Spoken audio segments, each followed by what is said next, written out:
Tagalog po ang inyong opening remark. Hayaan po niyo ko na mag-English naman.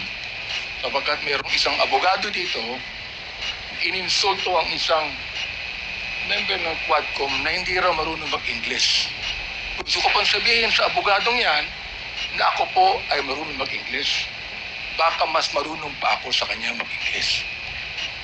Ito po ang opening remarks ko sa ating Senior Deputy Speaker, sa ating Deputy Speaker, sa aking mga co-chairs, ladies and gentlemen, colleagues, at mga kababayan.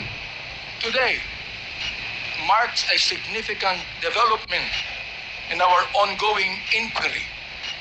Gusto ko yung abogado natin na nang insulto dito sa isang member natin dito, makinig na mabuti at i-correct niya ang English ko kung kinakailangan. For the first time, former President